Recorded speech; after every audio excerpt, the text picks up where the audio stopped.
Bismillahirrahmanirrahim.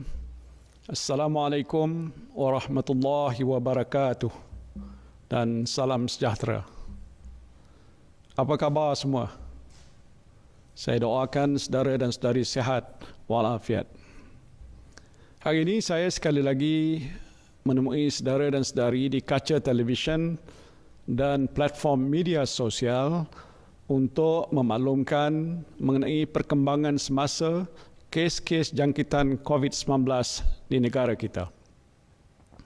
Sehingga 15 September 2020, jumlah keseluruhan kes positif COVID-19 di Malaysia adalah seramai 9,969 orang. Dari jumlah ini, 9,209 kes telah sembuh dan discharge daripada ward, menjadikan kadar kesembuhan sebanyak 92.4%. 128 kes telah dilaporkan meninggal dunia, menjadikan kadar kematian sebanyak 1.28% dan 1,395,578 individu telah disampel, menjadikan kadar ujian COVID-19 yang dijalankan di Malaysia adalah 41.8 orang bagi setiap 1,000 penduduk.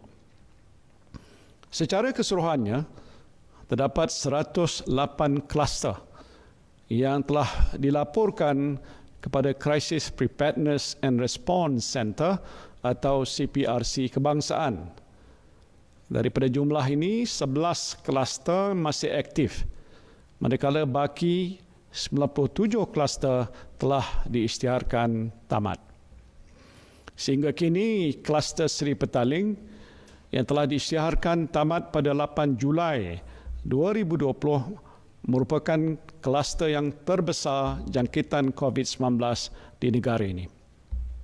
Kluster ini telah merekodkan sejumlah 3,375 kes positif selepas ramai 42,023 individu disaring.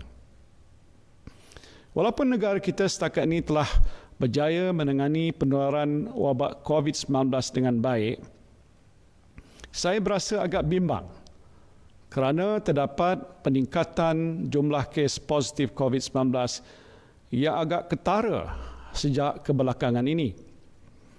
Sepanjang tempoh 14 hari yang lalu, sebanyak 615 kes baru telah dicatatkan. Peningkatan ini turut menyaksikan 3 buah daerah yang merekodkan 41 kes atau lebih sepanjang tempoh 14 hari yang lepas. Daerah-daerah yang dikategorikan sebagai merah ini ialah Kota Star di Kedah dan Tawau serta Lahad Datu di Sabah. Sementara itu, jumlah keseluruhan pelawat daripada luar negara yang dikesan positif COVID-19 sepanjang tempoh 3 April hingga 15 September 2020 adalah seramai 1,017 orang. Dan buat masa ini, berdasarkan dapatan yang diperolehi oleh para penyelidik daripada seluruh dunia dan tren kes yang dilaporkan, pandemik COVID-19 dilihat masih menular secara aktif dan dijangka akan berterusan untuk suatu tempoh masa yang agak lama. Ini mengambil kira faktor pencegahan dan kawalan penularan jangkitan COVID-19 secara berkesan yang memerlukan kewujudan rawatan spesifik dan vaksin yang efektif serta selamat untuk digunakan. Dengan situasi ini, saudara-saudari sekalian, sesiapa saja mungkin terdedah kepada risiko jangkitan COVID-19 pada ketika ini. Tidak terkecuali, Malaysia juga masih mengalami penularan wabak ini secara aktif. Kes harian COVID-19 yang direkodkan adalah sekitar 1, 2 dan ada kalanya 3 digit tanpa pernah mencatatkan kes sifar.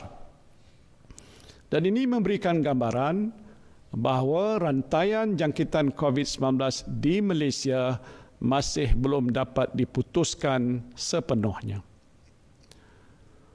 Justru saya ingin mengingatkan saudara dan saudari sekalian supaya terus berwaspada, jangan leka.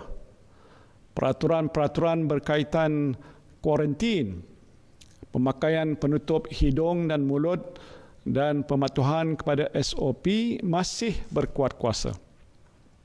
Saudara dan saudari mesti terus berdisiplin dan patuh kepada peraturan. Ini penting supaya kita dapat mengawal penularan wabak COVID-19 ini. Kerajaan tidak teragak-agak untuk melaksanakan perintah kawalan pergerakan diperketatkan atau PKPD di kawasan-kawasan yang mencatatkan kes-kes baru COVID-19 yang tinggi. Selain itu, saudara dan saudari mestilah kerap mencuci tangan dengan air dan sabun atau menggunakan hand sanitizer. Elakkan bersalaman atau bersentuhan. Dan jika saudara dan saudari berada di tempat awam ataupun di tempat yang sesak, pakailah penutup hidung dan mulut. Jangan berasa janggal ataupun kekok untuk memakainya. Pemakaian penutup hidung dan mulut telah menjadi kebiasaan dalam masyarakat kita. Kini kita semua mesti memainkan peranan sebagai petugas barisan hadapan dengan terus mengamalkan norma baru dalam kehidupan kita. Saudara dan saudari juga mestilah segera mendapatkan rawatan jika mempunyai gejala seperti demam, batuk ataupun sukar untuk bernafas.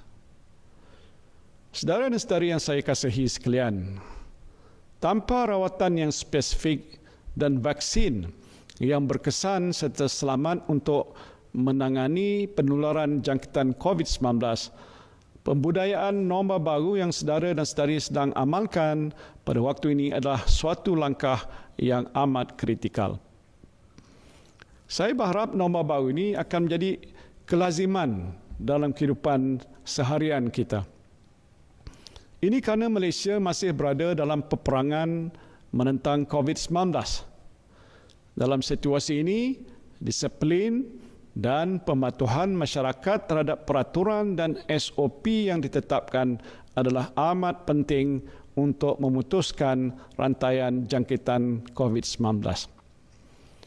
Matlamat kerajaan bukan hanya untuk melandaikan lengkok penularan, tetapi juga memastikan wabak jangkitan ini dapat dikawal untuk suatu tempoh yang panjang. Kawalan sempadan negara juga akan terus dipertingkatkan untuk mengekang aliran kemasukan individu yang berpotensi dijangkiti COVID-19 ke dalam negara kita. Sempadan negara kita masih ditutup kecuali untuk tujuan perniagaan termasuk pelaburan dan pendidikan dengan syarat-syarat pematuhan SOP tertentu yang ketat juga. Jika dibandingkan dengan situasi di beberapa negara luar, terdapat negara yang masih berusaha keras untuk menangani penularan jangkitan COVID-19 yang belum lagi menunjukkan tanda untuk reda. Malah, beberapa buah negara kini menghadapi ancaman gelombang baru penularan COVID-19. Perkara yang sama boleh berlaku di Malaysia jika kita leka dan memandang remeh penularan wabak ini di peringkat global.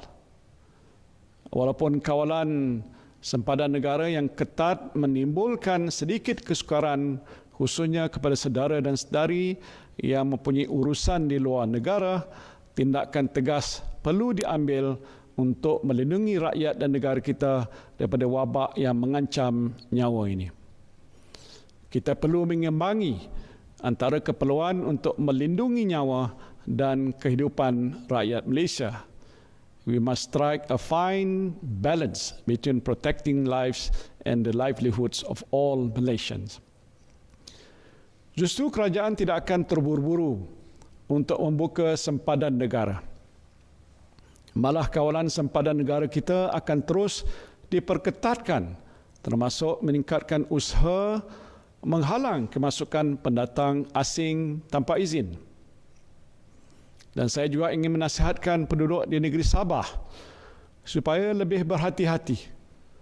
Peningkatan kes-kes baru COVID-19 amat ketara di negeri Sabah, khususnya di daerah Tawau dan Lahad Datu. Dalam keadaan negeri Sabah sedang menghadapi pilihan raya negeri, saya ingin mengingatkan saudara dan saudari yang berada di negeri Sabah supaya senantiasa mengamalkan norma-norma baru kehidupan dengan lebih berdisiplin lagi.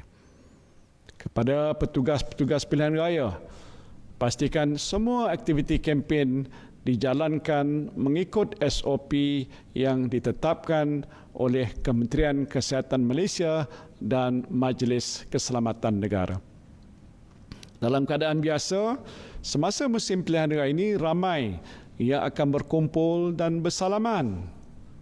Nasihat saya, elakkanlah sebarang perkumpulan di tempat yang sesak dan sempit.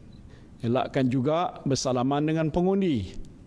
Saya fikir para pengundi pun faham kalau mereka yang turun berkempen tidak menghulurkan tangan untuk bersalaman. Yang penting kita saling melindungi antara satu sama lain supaya tidak terkena jangkitan COVID-19 ni. Kita jaga kitabah.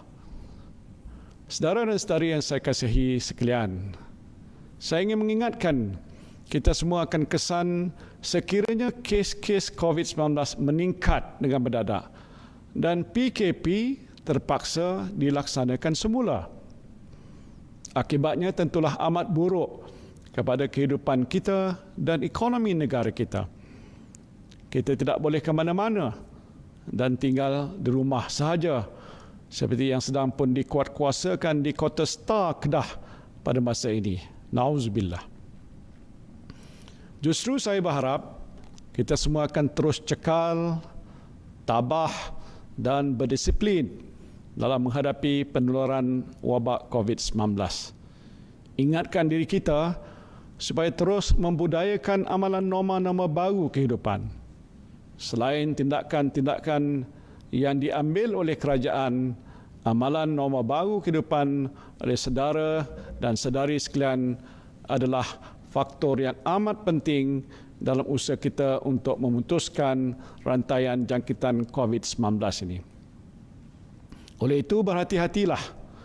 Lindungi diri anda, lindungi keluarga anda, lindungi orang-orang di sekeliling anda, dan sama-samalah kita berdoa semoga segala usaha yang kita lakukan dalam memerangi COVID-19 ini akan berjaya insya-Allah. Wabillahi taufiq wal hidayah. Wassalamualaikum warahmatullahi wabarakatuh.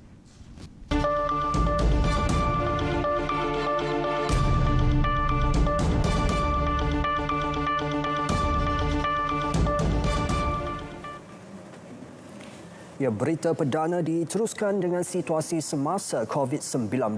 23 kes baru